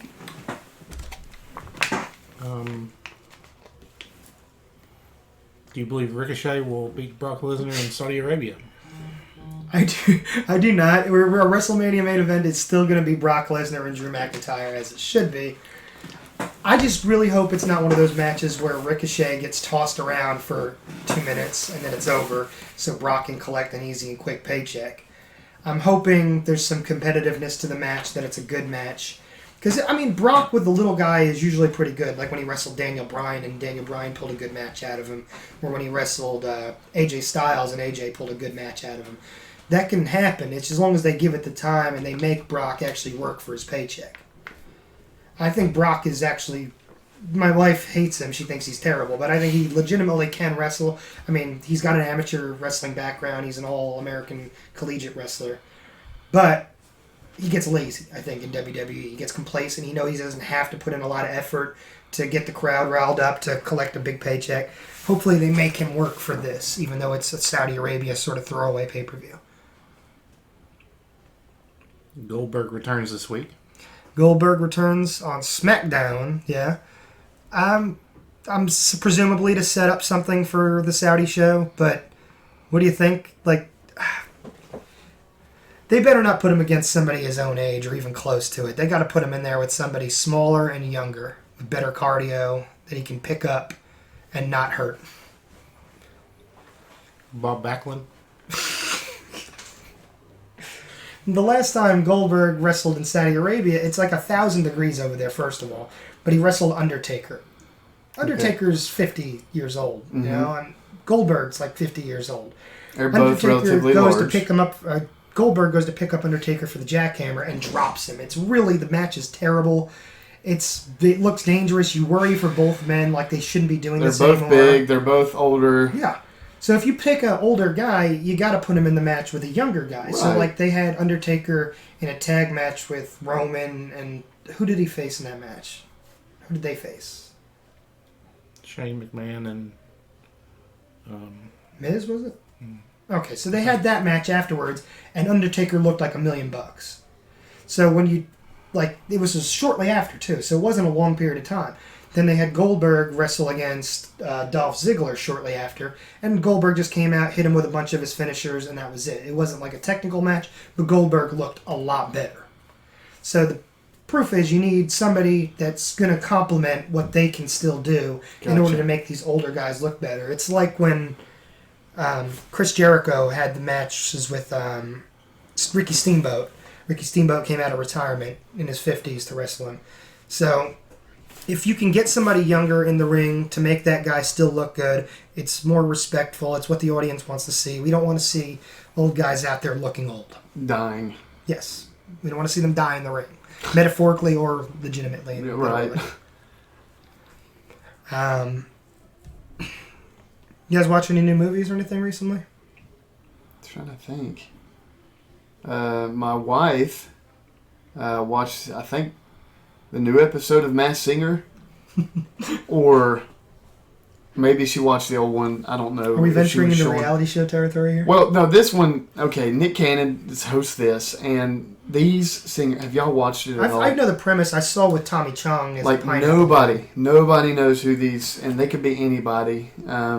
Spoiler alert. From.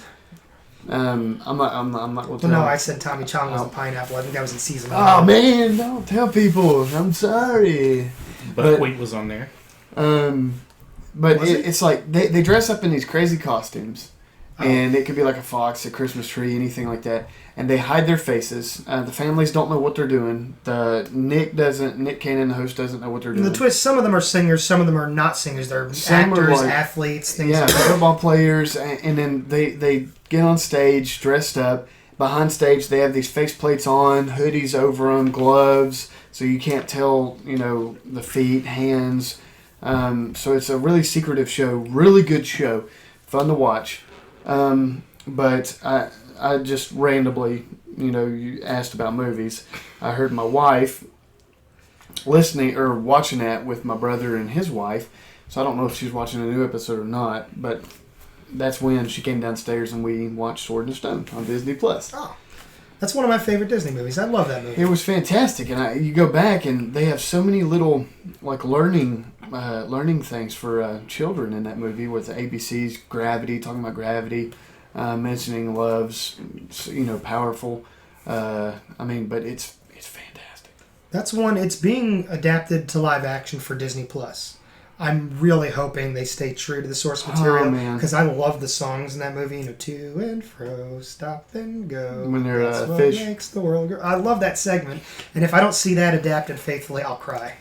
Kind of like me and Mulan. Everybody's saying, "Woo, it looks great." No, it doesn't. It is false advertisement. It is not Mulan. They had a new Mulan trailer during the Super Bowl. As much as I agree with Gabe about it not being Mulan, in like the Mulan that we want to see, that trailer was fantastic. It was beautiful. Mulan's my favorite Disney movie. It's like you got Lion King, you got Beauty and the Beast, you have all these adaptations, and they give them the magic that comes from the cartoon. And they'll change things here and there, but for the most part, almost all of these movies, they're faithful adaptations. They have the magic. Mulan, my favorite Disney movie. I crack up every time I watch it. Mushu's amazing.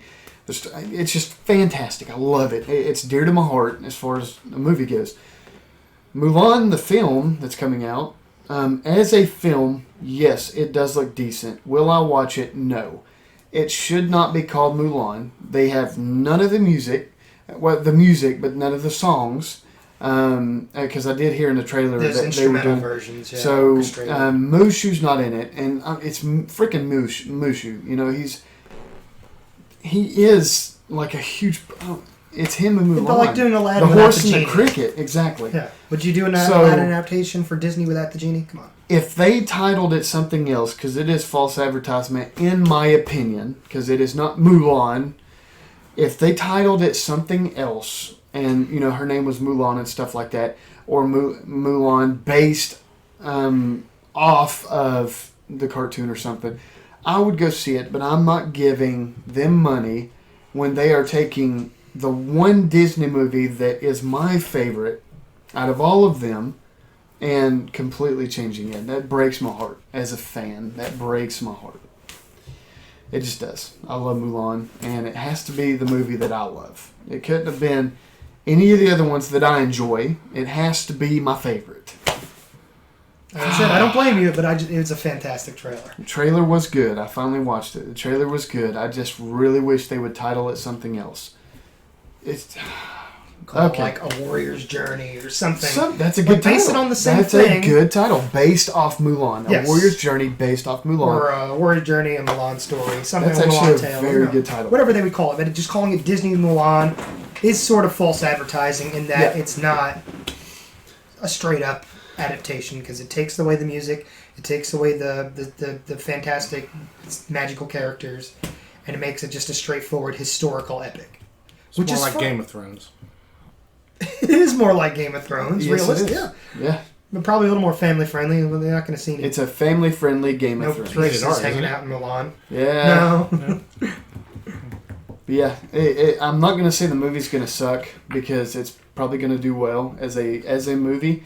I don't care to see it when they're claiming it's Mulan and all the other movies got their magic and this one doesn't. Like I said, if it's something where if it comes out and the critics agree, so on Rotten Tomatoes it shows up as like a 90% or something, I'll probably realistically go see it. I love Mulan, but I don't have the same attachment to it that you do.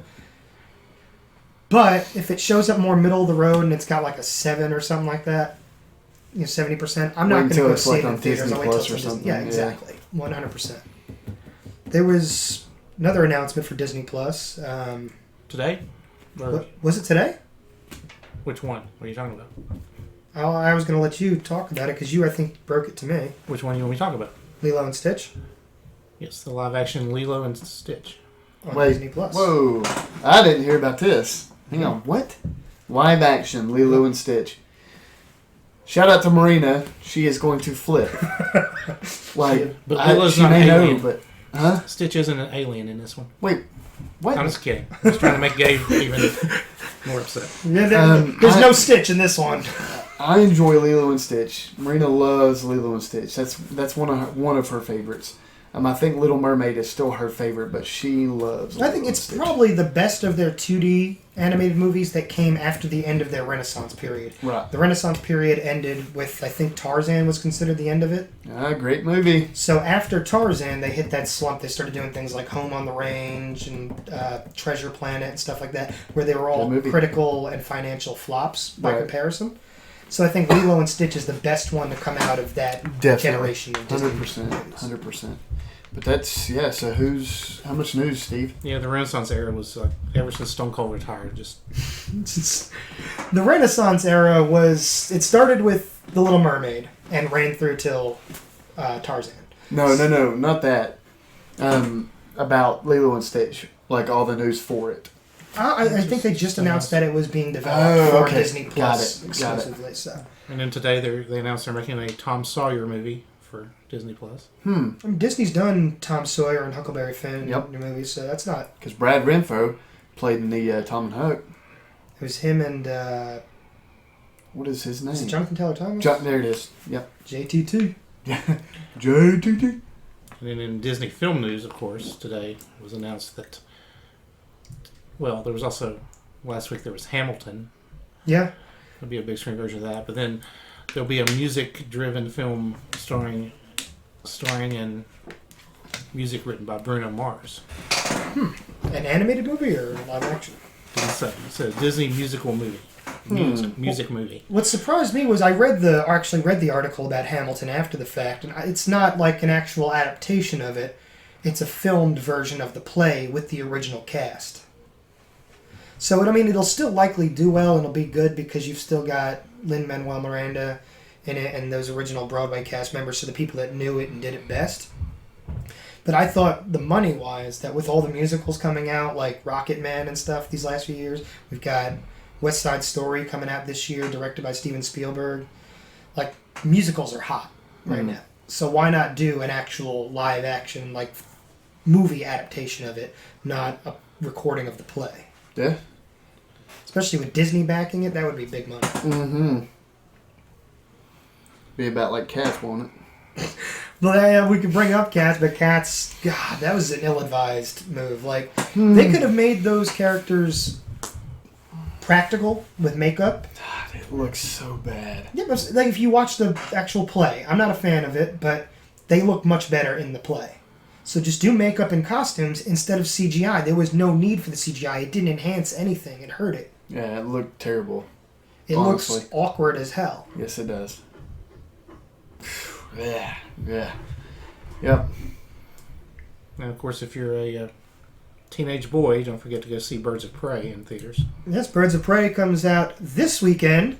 So when you guys are watching this, probably be Friday or Saturday by that point. It'll be in theaters. Go see it. It's sitting at, 89% on Rotten Tomatoes? Or has it moved? Ooh, not bad. Like said, not bad. Ewan McGregor looks like he's having the time of his life. They said he's probably the best villain in the DCEU. Really? Yeah. Dang. He said, like, he's so over the top, you, like, love him, and then all of a sudden he'll do something that makes you hate him. Like, he does something terrible. Okay. He's a fantastic actor. He's got a real dark side to him. Oh, my God. In the DCEU. Well, there's that. That happened. That just happened. And Don't do it. And of course, also during the Super Bowl, which the Chiefs won. He's reminding me probably because I didn't watch it. We had the long-awaited trailer for the new Fast and Furious film. We did. So, yeah, that came out since our last episode. And then for those of you sort of about to cry that the saga is coming to an end with the 10th movie, Vin Diesel has said that he would like to split the 10th movie into 2 parts to get more mileage out of the franchise. No false starts. They're just revving up at this point. Also, Vin Diesel. Remember, he's letting us choose Black Bolt. No. We're not playing that game. I'm not feeding into that. I'm not getting that video where he was like, so, blah, blah, rumors, Black Bolt. And then Vin Diesel looked at the camera, looked at you, Lance, and said, I'll leave that up to you all. You all. I'm okay with him being Groot. Like I said, I don't hate Vin Diesel. There was a period of time where I didn't like him. I thought he was a terrible actor. He's grown on me. I've watched all the Fast and Furious movies, like the first, 7 of them. He's not bad. But he doesn't have the range to play Black Bolt. Black Bolt cannot speak. You need an actor who has the expressiveness in their face, the acting ability to tell the story you put without a mask speaking. on. No, because it's this. Right. You need to be able to express. He doesn't have that range. I know. There's a movie on Netflix called Mute, directed by Duncan Jones, who's the son of David Bowie. Phenomenal director because he directed the movie Moon with Sam Rockwell. One of my favorite science fiction movies of this past decade.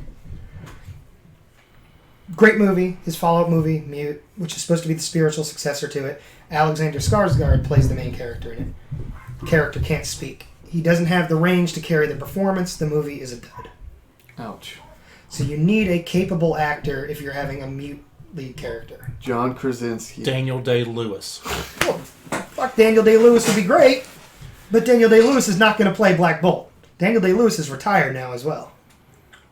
Mm. Can you not lure an actor out of retirement by saying you don't even have to read a script? What was that one?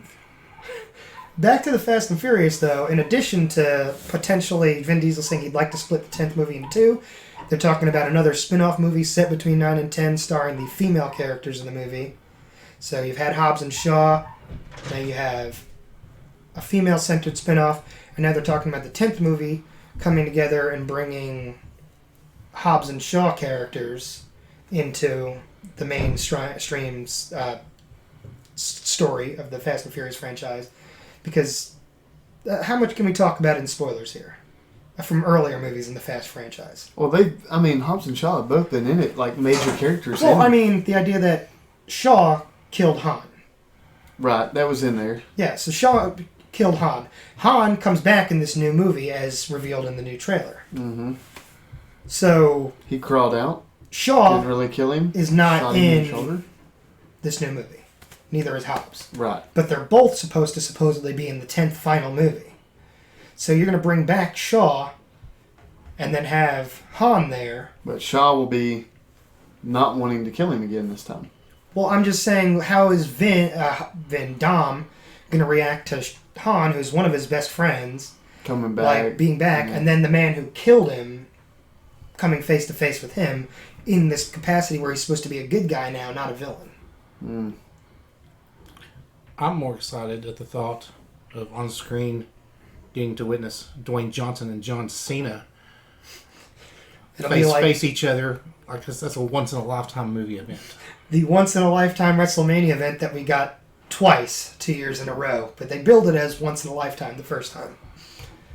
John Cena playing Dom's brother in Fast 9.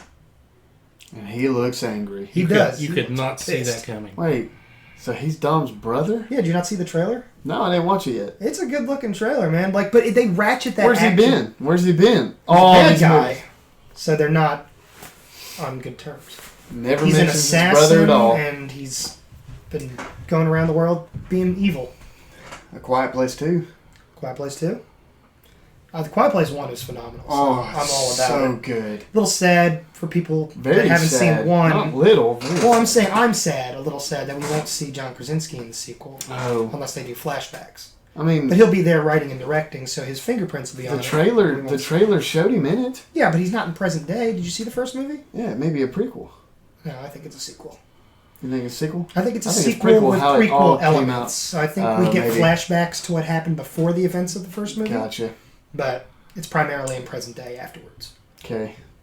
Touche. I'll still Otherwise, I don't take think they call it a Quiet Place 2. They call it, Quiet Place 0 or before a Quiet Place or a not so quiet place. I mean, no, because you had Underworld, then you had Underworld Evolution and Underworld... Rise of the Lycans. Yeah. But this doesn't have a subtitle. It's just Quiet Place 2. Mm. It was like Star Wars. They knew well enough to number their movies, at least in chronological order. Mm-hmm. Regardless, prequel, sequel, equal, bequel, nequel. It looks Quiet good. Places. Yeah, it looks good. There's not a lot known about it. About what? Quiet Place 2. Because it's quiet. Well, no, all the websites and stuff, they've been pretty much silent on what the plot is. And on that note, we're going to call it a day here, ladies and gentlemen. We can't. Why? It's time for our annual segment on the show. Annual segment? Oh. Yes. Have you forgotten? Next week. Our Oscar picks. Oscar picks, yes! Sorry, I thought Steve was going to talk about Valentine's Day, but that's a week away, and we're going to discuss it next week. Yeah, on our special Valentine's Day episode. Maybe I'll come up with a special intro. I'll put hearts all over the place while we talk about Put it. hearts on our lips every time we talk. They come out of our mouth. Could you just picture like a border around the screen with hearts and everything? And then us blowing kisses to them throughout the whole show. We'll be playing the Popeye video game, arcade game. With little hearts. So, Oscar picks. Best Picture. What you got, Steve? Or Gabe, you want to go first? And you don't necessarily have to have seen all of them, so just make an educated guess on what you think would win. I haven't seen 1917 yet. But based on reviews, that's my pick. Same here. I've seen, at this point, all but 2 of the Best Picture nominees. I haven't seen Little Women, which I'm not going to see. It just doesn't look like my cup of tea, and I'm not going to go to theaters to see something like that right now. And I haven't watched Ford vs. Ferrari, but I'm going to watch it this week before the Academy Awards. But 1917, out of all the other ones that I have now seen, that's my pick. Steve?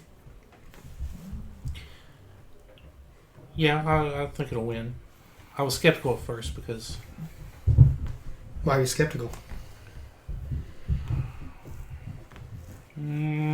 Well, I wasn't skeptical. Well, it also has Colin Firth, who is every movie he's nominated for Best Picture wins Best Picture. So that's your proven system. I believe so. I think Sam Mendes will win Best Director for doing one take over a 6-month stretch to get that one perfect take of that movie. It's... I think we talked about this on the first episode, but it is so well executed. Where, like, plenty of movies have done the one-take scene. Like The Protector with Tony Jaa. What is it? Children of Men that did it? The one-take scene. They did it in both 2 seasons of Daredevil with the long takes. But to do an entire movie and execute it... Birdman did it too, where it's shot like it's one take. But this is much more action-y, and it's a bigger scope. To be able to do it and make it look like it's one long take, just phenomenal work. We want to talk about other categories? Best Supporting Actress? Who's nominated in the category? Scarlett. I know Scarlett. Who else? I think Laura Dern is going to win. For Marriage Story? Jurassic World 3. It's not out yet, Steve. It's not eligible. It's not even filmed yet. Well, okay, they're going to acknowledge her work in the Jurassic Park movies, too. Laura Dern was really good in Marriage Story. But I would, out of what I've seen for the nominees, I'd give it to Scarlett Johansson for Jojo Rabbit. She was really, really good in that. She was snubbed for Infinity War. All of them were. Endgame, I believe. Endgame, I'm sorry. Yeah, if you guys haven't seen the How It Should Have Ended Avengers Best Picture retrospective, they made reference to the fact that she's in Endgame, which is nominated for an effects award, but she's nominated personally for Best Actress in a Marriage Story and Best Supporting Actress in Jojo Rabbit, which if she wins, God, for both, could you imagine that? That'd be crazy. 2 Oscars on the same night for an acting awesome, category. Though. I mean, like you said, she's booking it. No one's ever won for that's been nominated twice. She's on the hot streak of her entire career, coming off of 2 successful Avengers movies 2 years back to back. Then these 2, this big, crazy, great drama this year, plus this great comedy in Jojo Rabbit, following it up with her solo MCU debut in Black Widow this year. Yeah, she's killing it. I mean, she's fantastic though. She does very well. Lucy. I mean, I didn't see Lucy. It didn't really look like something I needed to see, but did it do well box office? No. Okay. What? Best Supporting Actor. You said Brad Pitt. Yes. You still going with that? Yes. Who else is nominated? Anthony Hopkins? No is one nominated? really. Anthony Hopkins, Tom Hanks, Pacino, and Pesci. Like, he has no competition. This is a clear-cut favorite. Tom Hanks, man. That's hard to argue with because he played Mr. Rogers. Pacino's amazing. So, but Pacino was really good in... I mean, so was Pesci. Both of them really good in The Irishman. I just don't know that movie takes home any of the acting categories. I think it's either going to come down to Brad Pitt or... probably Brad Pitt. I'm going with Brad Pitt. Brad Pitt is looking for his first ever Oscar win as an actor.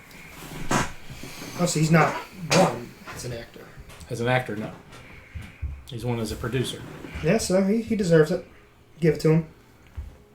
He's a great actor. And that movie is phenomenal, too. So, I mean, it's hard when you're talking Best Picture and all these categories and stuff, and you look at a movie, how can you say anything other than it's a great movie? Because I mean, these are clearly the best movies that came out of the year, or at least in that conversation. So, but I want to go with Tom Hanks, but I'm going to say Brad Pitt. Best actress? I don't think I've seen many of them this year. I've seen A Marriage Story, and she was really good in that. But I think I liked her more in Jojo Rabbit. I didn't find her character as sympathetic in Marriage Story as I think she's supposed to be. Like, they both clearly had their flaws, her and Adam Driver as the husband. But I sympathized with him a little bit more in the movie. Like, I thought she was a little too demanding of things, and she started getting a little bit unreasonable. Because if you know the story, it's about a couple going through a divorce and moving across the country from each other during the process of this, and they have a child together. So I think once you get to the point where you're the lawyer is the one suggesting restricting custody and taking that child away, that makes you the villain in the scenario. And that's when the movie took a turn, when she was sort of trying to take his child away from him. I didn't like that. So it made me sympathize with Adam Driver more. Yeah. But then he killed his father. He killed his father 4 years ago before that in Force Awakens. His father was an icon. Don't ever forget. Never forget. And I didn't see Judy, but I heard Renee Zellweger did a really great job playing Judy Garland. Bombshell, I don't get where the acting hype is coming, because by all accounts the movie itself is not good. I didn't see the Harriet Tubman movie. I didn't see Little Women, so I can't speak to any of that. It's Renee Zellweger's to win. You think so? Biopic? I can't argue with that. I mean, like, Marriage Story is the only one I've seen, but I'd probably give it to Renee. Best actor? Joaquin Phoenix. I think Joaquin gets it. He won at the Golden Globes. Not Golden Globes, the SAG Awards was the most recent one, right? Mm-hmm. He's won every award. He's won every award. I think he sweeps. Most recent was BAFTA. Yeah, but the one where he gave the speech everybody liked was SAG, right? The one that was quoted and memed and everything. I give it to Joaquin. I think Joaquin wins it. He deserves it. That movie was phenomenal, and out of every acting performance I've seen this year, his was probably the best. Banderas. I don't think he is going to get it, but it's nice to see him there. Yeah, especially, I mean, that's, I think, a Spanish language movie, too, so that's pretty I've always loved Antonio Banderas. To be nominated in an acting category for that. But yeah, Phoenix. I mean, that's a stacked category, too. Like, yes, Antonio, Leo, Adam, Joaquin, and Jonathan Pryce is kind of a dark horse there, too, because, I mean, that's on Netflix. I still haven't watched it yet. Two Popes. Yeah, where he plays the Sparrow, the House Sparrow. It's about Pope Benedict stepping down, and then Pope Francis coming to take his place. So Anthony Hopkins plays Pope Benedict, Jonathan Pryce plays Pope Francis. Gotcha. And they both really look the part. I liked Theron in Prometheus. Oh yeah. I know it was random, but I was just thinking about that. See your name on there? Yeah. Playing Megyn Kelly in Bombshell. What else we got, Steve? No, I guess... Director. I guess we'll see how right we were. We got Best Director category. That's always a tough one, because Scorsese films won Academy Awards for years, hard. And he didn't win until The Departed. So, like, that category is always a little iffy. I think... And then you got Phillips, then Tarantino, and man, that's a good list. Did we already pick this? I picked this already. Best Director? No, you didn't. We didn't talk about it out loud. I did, because I said Sam Mendes, because he filmed it in one take. Oh, okay. So we didn't express views on it. That's a tough one for me. I don't see Joker getting it, because I don't think Todd Phillips' direction in the movie. It's going to be Scorsese or... So you got Tarantino in there, too. Yeah. But I'm gonna make a bold thing here. I think if it wins in any category, I think that's where Parasite wins. Phillips. Bong Joon-ho. Parasite was another great movie that, unfortunately, where it just came out for home media, a lot of people haven't seen it yet. It didn't get the wide release in the U.S. But if you like his other films, which are The Host, Snowpiercer, and Okja, I recommend checking it out. He's got a very dark sense of humor. if you don't mind watching with subtitles, because I don't think there's a dub version out at the moment. Really good movie. Music score. Rise of Skywalker. No, my pick was 1917 for that. Thomas Newman. Yeah, because 1917 had some beautiful music. There's some scenes in it that are like, the music is really ambient, and then it kind of swells up, and it's almost haunting. In a way, it gave me goosebumps. John Williams' score for Rise of Skywalker was typical John Williams brilliance, but I don't think anything in it stood out to me enough outside of the other Star Wars movies to bring it to where it was. Because it was kind of culmination of all the years, because this is his last big Yeah, thing I mean, it was more of a greatest hits collection. Kind of, yeah. I think he's nominated for Best Song or Best Original Song for Galaxy's Edge, I think, or something. He won the Grammy for that. For Grammy, okay. So that's where he won. I don't see him winning at the Academy Awards, though. All right. Steve, animated feature. Just doing the big ones there. I was doing like Well, we don't have to go into every category, but animated feature I'd like to cover, and then I'd like to at least make a note about animated short. Oh. So you thinking Toy Story 4? No. Klaus. Klaus, okay. I've seen a few of the nominees this year. I saw Toy Story, I saw How to Missing Train the Link. Dragon, I saw Klaus. I didn't see Missing Link or I Lost My Body. I Lost My Body on Netflix and I got bored a couple minutes into it. I'm like, I'll try this another time when I'm more awake. But Klaus is a beautiful movie. Like, nice. It's done in hand-drawn animation, but they augmented it with CGI. So they added CGI lighting, CGI shading, texturing. It's the most beautiful animated movie I've ever seen in my life. Dang. That's a big claim. J.K. That's a bold Simmons statement, boy. voices one of the main characters in it, and his tragic kind of backstory makes you want to cry. That's a bold statement. Yeah, most beautiful animated movie I've ever seen. Ever. Yeah, ever. Not necessarily the best movie, but beautiful in terms of like the actual animation. Like animated, gotcha. Beautiful. Okay, touche. Mine Steve? was my favorite. I thought was the most beautiful was Beavis and Butthead Do America. I can't believe the Academy didn't recognize Bruce Willis and Demi Moore for playing a married couple in that movie. Mm. And then I just wanted to bring up Best Animated Short. Because I have a very strong feeling, just because of the subject matter, and I will qualify by saying it is great and beautiful. I think Hair Love will win, but Kit Bull is my personal pick. Oh, I love his music. Have you seen Kit Bull? Mm-mm. It's on YouTube, and I think it might be also on Disney Plus because it's one of the Pixar Sparks shorts. Gotcha. But God, every time I've watched it, and I've watched it because it's short, like I've watched it probably half a dozen times now. Every time I tear up and Becky cries her eyes out. Really? It is so... Oh, my God. We'll watch it. You're starting to tear up right now. It's so beautiful, man. Like, as an animal guy, Kit Bull. it's about a pit bull and a kitten. Don't tell me it's sad, man. I don't want to spoil it for you. It's so good. Hey, if one of them die, I'm not watching it. Just saying. I love his music. Kit Bull.